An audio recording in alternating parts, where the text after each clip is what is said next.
Shalom Aleichem again to all our listeners here at Kol Yerushalayim. I want to share with everybody a short personal story, a story that it has to do with me. It's very personal, but I want to share it with all the listeners, and I hope that it'll be a source of chizuk to all of us. It might take a few minutes, so bear with me, but it's a tremendous conclusion when we hear the end of the story.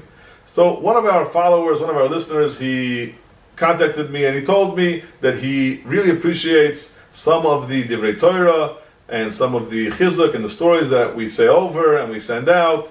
And at first I told him, thank you so much. I'm so happy that I got a compliment. That's a great thing. We all need compliments, but no pressure. And I mentioned to him that I'm happy to hear this. And he told me that, a lot of the stories that we say over, of course, have to do with lessons that we learn from the Gedolim, the Tzaddikim of all the generations.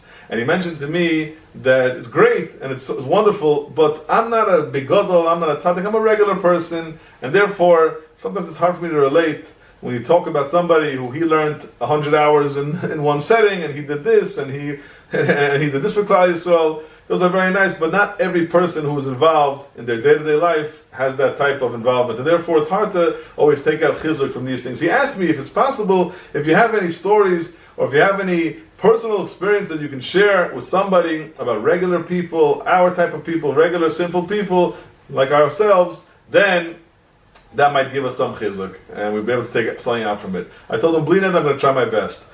This week, I had a story that was told over to me about our such regular people, and I want to share it with everybody. It's a very personal story, but I hope that you guys can bear with me a few more minutes. As some of you might know, we have over here in Eretz Yisrael, in Yerushalayim, in HaKodesh, a tremendous Koil Heroi Yerushalayim, a koil which is set for Avrechim to go and train them into becoming Rabbanim. Rabbanim that will give a tremendous service for Klal Yisrael. As we know, many people have shilas every day in Halacha and many other areas of life, and they turn to their Rabbanim to go and get direction in Psak Halacha. Baruch Hashem, the koil is going on for a bunch of years, and we have a bunch of Talmidim that are already paskening shilas and are doing wonderful things and servicing Klal Yisrael. Okay, that's a great thing. Part of my job as being a Rosh Koil, besides for teaching and training, is also, of course, to find the partners in Chutz La'aretz and to be able to bring people to partner with the Koil, that the Koil should continue to survive. And I myself am not the only one who does it. We have also a few hired workers, a few other Rabbanim that also join in this Avodas HaKodesh, periodically making trips to Chutz La'aretz to go and meeting with new people. This week I got a phone call from one of the Rabbanim who comes and helps us to go find the partners. An unbelievable message that I got from this story. He went somewhere in New York, and he was told he was allowed to go and speak there and give over some chizuk, and of course afterwards speak about the koil a little bit, and anybody who was interested to go and swipe their credit card or give some donation, they gave him a donation. So what happened was he spoke, and people were very interested, and they were very happy to hear about it. And afterwards, everyone came around, and they started giving. This one gave this one gave that, all different types of amounts. And some people wanted to make a meeting with him to learn about the koil more. Okay.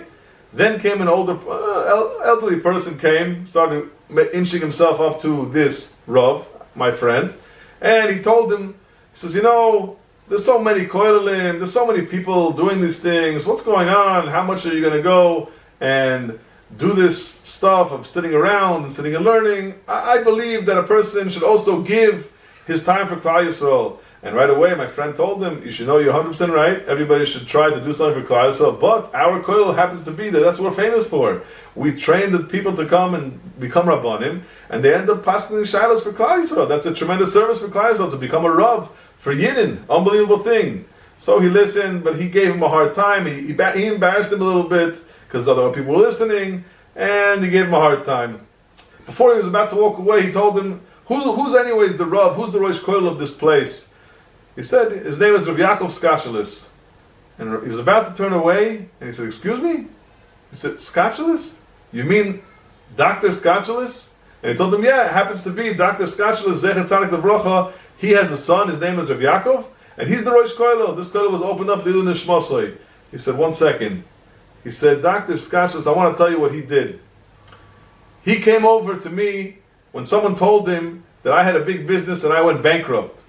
And when I went bankrupt, I had no money, and I also had health issues, and he right away took care of my health issues. There were certain medications that costed a lot of money, and he bought all of them and he gave them to me. He helped me get on my feet, and he gave me a tremendous amount of support, and of course, even medications he gave me. He told him, he said, this is the koil that's open in his memory. He said, I have to do whatever I can. I don't have money since that bankruptcy. I'm not a wealthy person. I don't have much of means. But for what he did for me, I'm going to go give back whatever I can. And of course, he went into his pockets, and he went into his credit card, whatever he was able to do, and he gave him a nice amount of money to partner up with the koilel, that of course ends up being Le'ilu Nishmas, my father, Dr. Skoczylas. Unbelievable story. Look what happened over here. My friend told me that this person ended up giving more than everybody who was in the shul together at the same time. How much can we learn from this? A regular person. My father was a person who was busy day and night going and help people, elderly people. He specialized in geriatrics, and he was busy with this all day and all night.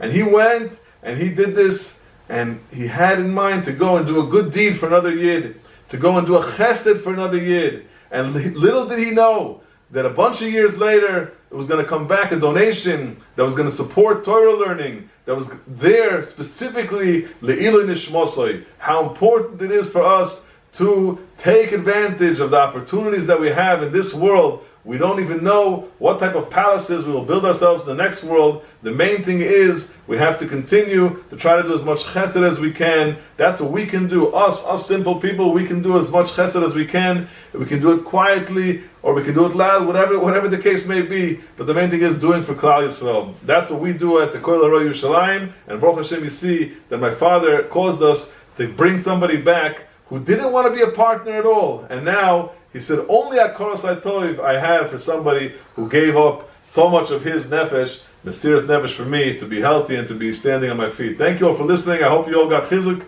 and Emir Hashem, we should continue to be able to give over chizuk to Klal Yisrael. Have a great day.